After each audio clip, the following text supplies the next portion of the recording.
সম্মানিত আশেকি রসুল হুসাইনি মুসলমানদের প্রতি আমার অন্তরের অন্তঃস্থল থেকে তিনাদের প্রতি সালাম জানাচ্ছি। আসসালামু আলাইকুম ওয়া রাহমাতুল্লাহি ওয়া বারাকাতুহু। আজকে লাইভের আলোচ্য বিষয় হলো আমরা আল্লাহর প্রতি মহব্বত রাখবো না রসুলের প্রতি মহব্বত রাখবো, আল্লাহকে অনুসরণ করব না রসুলকে অনুসরণ করব। মহাগ্রন্থে আল কোরআনে মহান আল্লাহ পাক রব্বুল আলামিন তিনি ফরমাইছেন, বিসমিল্লাহির রহমানির রহিম, কুল ইন কুনতুম তুহিব্বুনাল্লাহা ফাত্তাবিউনি ওয়া ইউহিব্বুকুমুল্লাহু ওয়া ইয়াগফির লাকুম যুনুবাকুম আল্লাহু গফুরুর রহিম। আল্লাহ বলছেন, হে আমার হাবিব, তুমি বলে দাও যে রসুলের অনুসরণ আল্লাহর অনুসরণ, রসুলের মহব্বত আল্লাহরই মহব্বত। রসুলের ইত্তেবা করা মানে আল্লাহরই ইত্তেবা করা। এটা সর্বপ্রথম আল্লাহ পাক রব্বুল আলামিন তিনি মানুষকে ভালোবাসার শিক্ষা দিচ্ছে।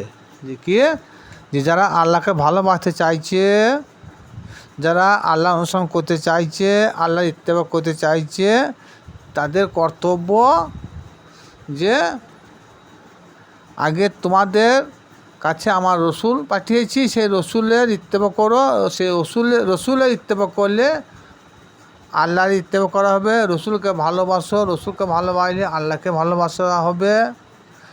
রসুলকে অনুসরণ করলে আল্লাহরই অনুসরণ করা হবে, রসুলকে অনুসরণ করলে আল্লাহকে অনুসরণ করা হবে। আল কোরআন আল্লাহ পাক রব্বুল আলামিন তিনি ফরমাইছেন, তাই বলেছেন সূরা আল ইমরান 32 নম্বর আয়াত। আল্লাহ রসুল এবং ওলি আল্লাহগণ এনারা দুনিয়ায় এসেছেন দিন ইসলামকে প্রচার করতে। হাফেজ, কারি, মৌলানা, মুফতি এনারা এসেছেন ফিতনা ফ্যাসাদ সৃষ্টি করতে। হয়তো অনেকে রেগে যাবেন আমার কথাগুলো। নবী, রসুল, ওলি আল্লাহগণ বিনা স্বার্থে দিন প্রচার করেন বা করে গেছেন। বর্তমান যুগে হাফেজ, কারি, মৌলানা, মুফতি, মুহাদ্দিস এবং এনারা কোরআনের বিনিময়ে অর্থ কামাচ্ছে।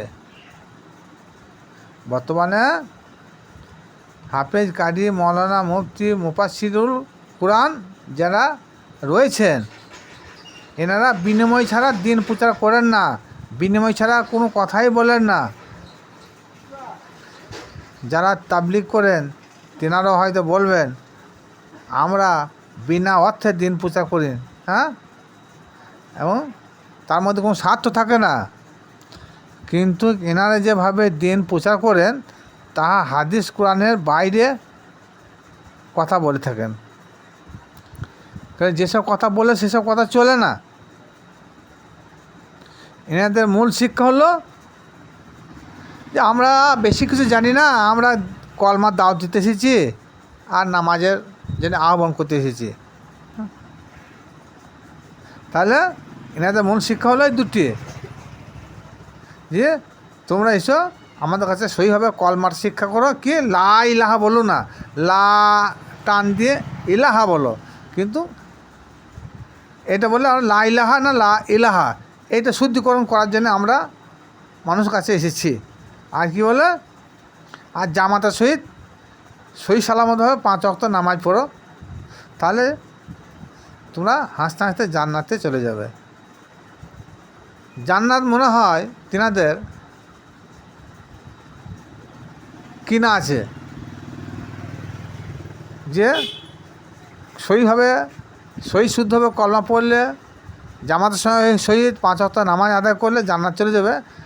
এটা কোনো হাদিস এবং কোরআনে কোনো একটা আয়াতের উল্লেখ নাই, এই কথার কোনো ভিত্তি নাই।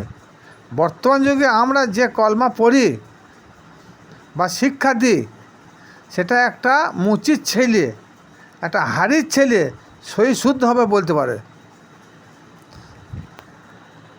তাহলে সে কি খাঁটি মুমিন মুসলমান হতে পারবে? কখনো না। অথচ আল্লাহ নবী পাক সাল্লাল্লাহু তাআলা আলাইহি সাল্লাম বলেন, মান ক্বালা লা ইলাহা ইল্লাল্লাহু ফাহদাখলুল জান্নাতা বিল হিসাব। অর্থ, কলেমা তৈবা কেউ যদি একবার পড়ে নেয় তাহলে সে ব্যক্তি বিনা হিসাবে জান্নাতে দাখিল করবে। তাহলে ওই মুচির ছেলেটা আগে জান্নাতে যাবে, কারণ সে তো সহি শুদ্ধ হবে কলমা পড়ে। একটা যে কোনো বিধর্মী ছেলে সে সহি শুদ্ধ হবে, কলমা জানে। কি সুন্দরভাবে আজানটা নকল করে তারা, কিন্তু তার আজানের মধ্যে লা ইলাহা ইল্লাল্লাহ মুহাম্মদ রাসূলুল্লাহ আছে। তাহলে এদিকে আল্লাহ রসুল বলছেন যে কলমা তৈবা লা ইলাহা ইল্লাল্লাহ মুহাম্মদ রাসূলুল্লাহ একবার যদি পাঠ করে নেয় তার জাহান্নাম এখন স্পর্শ করবে না, সে হাঁটতে হাঁটতে জান্নাত চলে যাবে। তাহলে এই মুচির ছেলেটা যে একটা হাড়ির ছেলে, একটা বিধর্মী ছেলে, সহি শুদ্ধভাবে যে কলমাটা পড়ে, তাহলে সে তো আগেই যাবে জান্নাতে। কখনো জান্নাতে যাবে না, কারণ হাদিসটা তো মিথ্যা নয়। হুজুরে পাক জীবনের বাণী সত্য, হাদিসও সত্য। তাহলে কিভাবে কলমা পড়লে বিনা হিসেবে আমরা জান্নাত চলে যাব? সেটা জানতে ও শিখতে হলে একজন কামেল মুর্শিদের মাধ্যমে তালিম নিতে হবে। বাকিটা আর প্রকাশ করতে পারলাম না। কিন্তু তবলিগ জামাতের লোকের কাছে কলমা শিখলে ওই মুচির ছেলের কলমা শিক্ষা হবে। তাতে জান্নাতে দূরে থাক, জান্নাতের একটু খুশবু বা গন্ধ পাওয়া যাবে না। আজ থেকে অনুমান 1400 বছর পূর্বে হুজুর পাক সাল্লাল্লাহু তাআলা আলাইহি সাল্লামের পদমর্যাদা নিয়ে ওলি আল্লাহ, পীর, দরবেশ, মুর্শিদগণরা এনারা কোনো কটূক্তি করে নাই। আর বর্তমান যুগে যারা তবলিগ করছেন, যারা হাফেজ, কারি, মৌলানা, মুফতি রয়েছেন, যারা ওয়াহাবি সম্প্রদায়, যারা ইয়াজিদি মুসলমান, এনারা সর্বদাই বলে থাকে নবী আমাদের মতন একজন মানুষ, আমাদের তিনি বড় ভাই।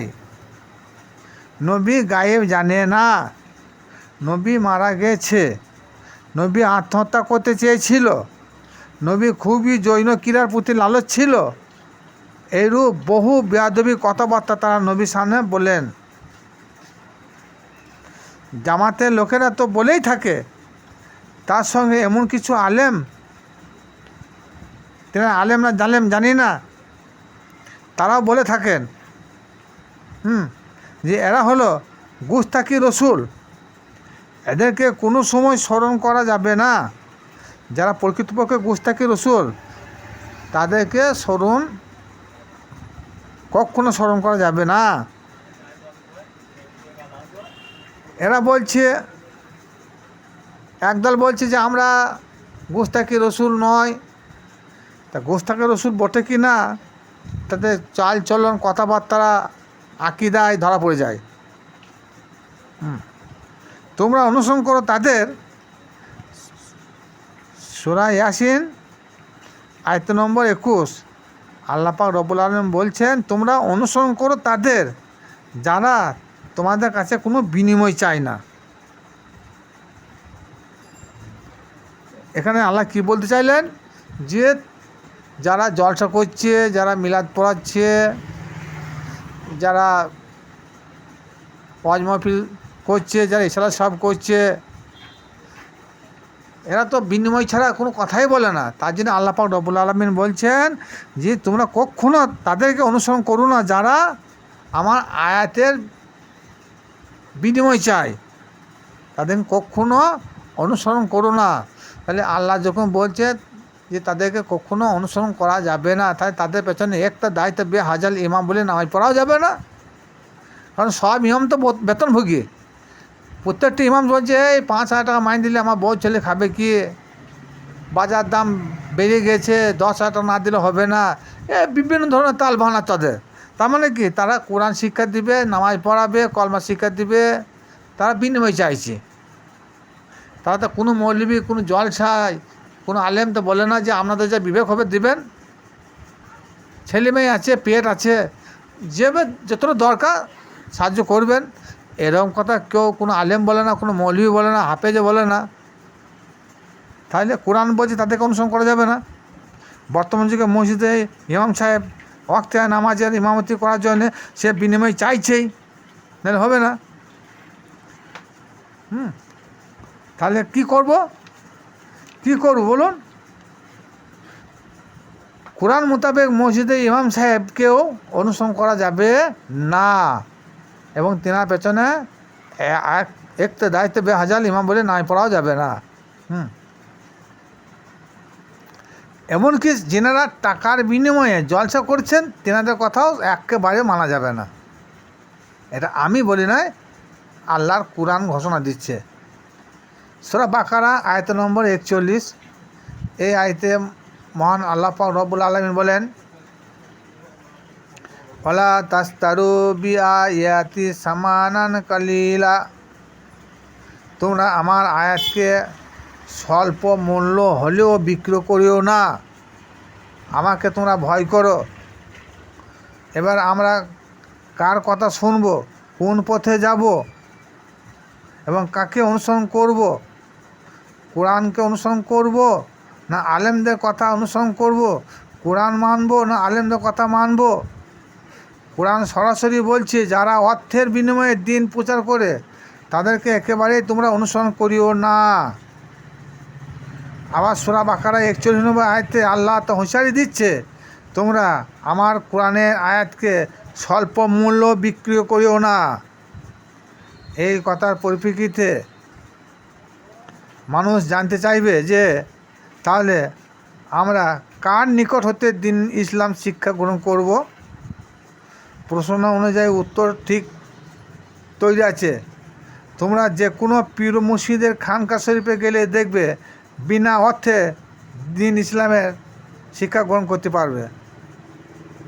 পীর মুর্শিদরা ধর্ম প্রচার করতে গিয়ে কারোর নিকট কোনো প্রতিদান চায় না।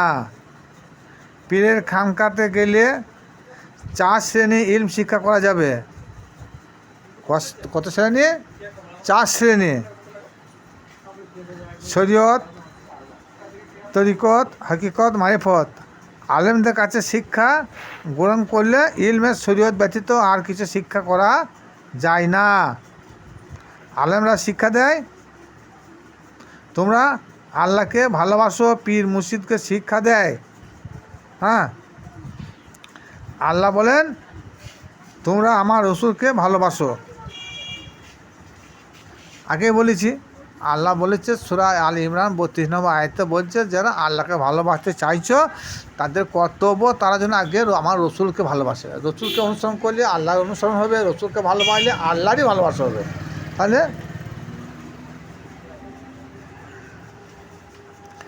আলেমদের কাছে শিক্ষা লাভ করতে গেলে ইলমের শরীয়ত ব্যতীত অন্য কিছু শিক্ষা করা যাবে না।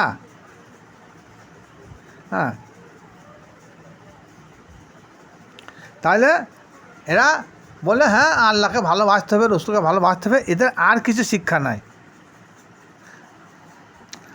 আর তেনারা কি বলেন যে নবী তো মরি গেছে, মাটিতে মিশে গেছে, মৃত্তিকা সে মিট গায়া, এবং সারা বিশ্বের জাকির নায়ক বলে একজন পণ্ডিত লোক বের হয়েছেন, তিনি তো বলেন যে হযরত মুহাম্মদ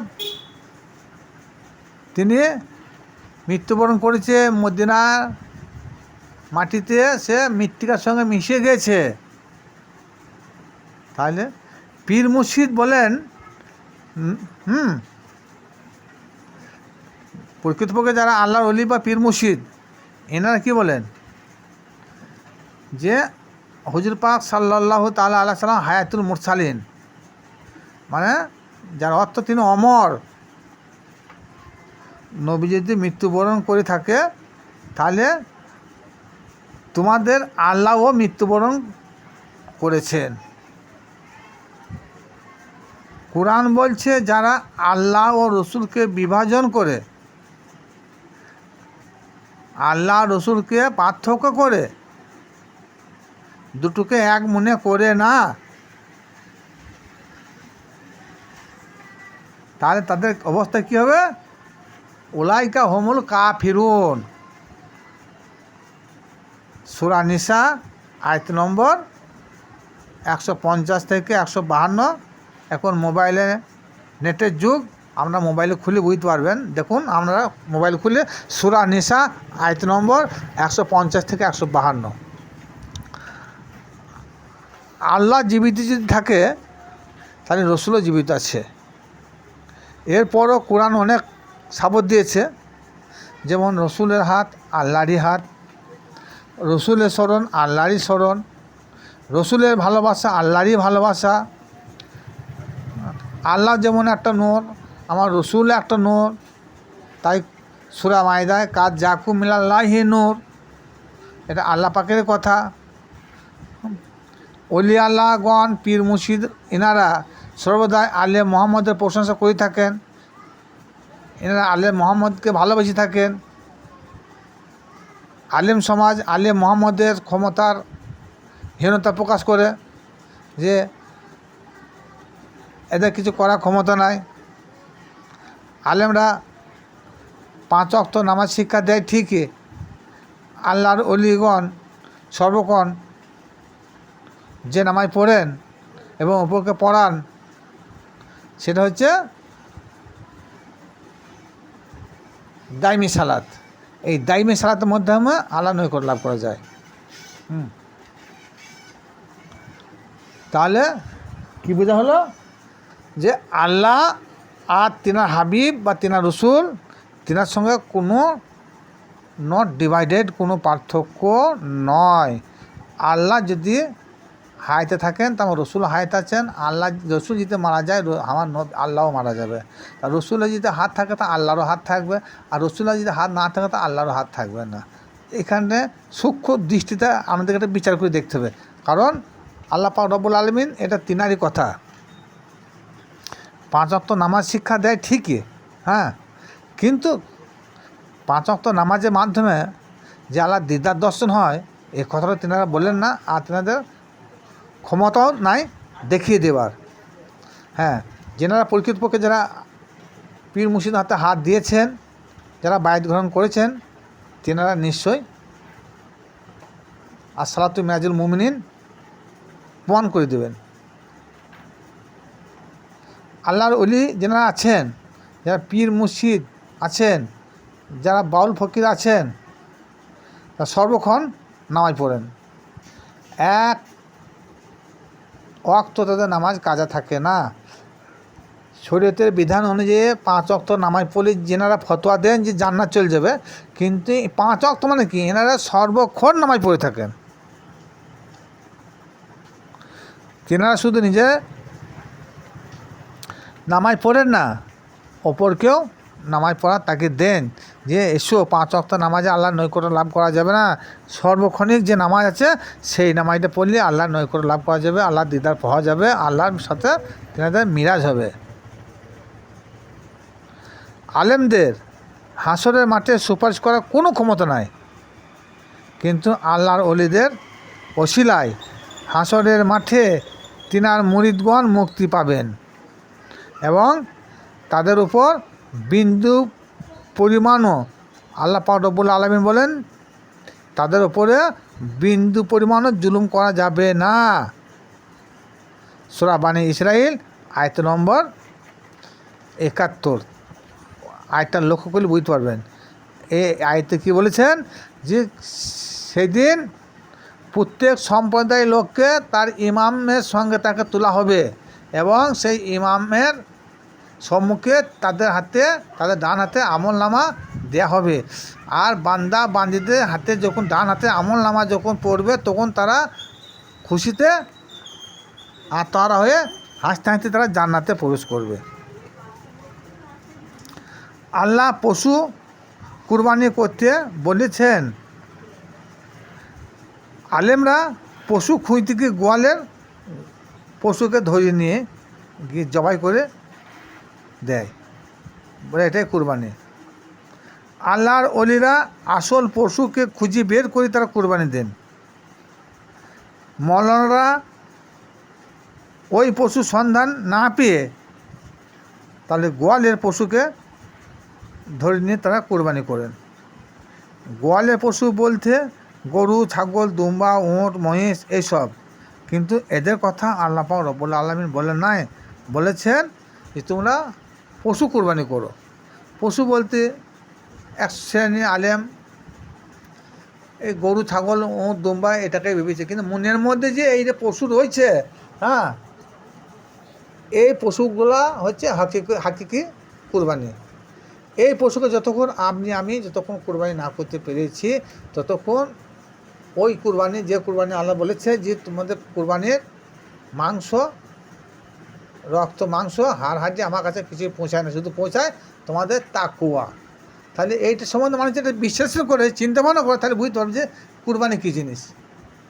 কোরবানি গরু জবাই করার আগে আল্লাহ বলছে তোমাদের এই কোরবানির রক্ত, এই মাংস, হাড্ডি আমার দরবারে কিছুই গ্রহণযোগ্য হয় না, তোমার গ্রহণযোগ্য হয় তোমাদের তাকুয়া। এই তাকুয়াটা আমাদের মনের তাকুয়া, মনের শয়তান, মনের পশুটাকে আমরা জবাই করতে পারলাম না।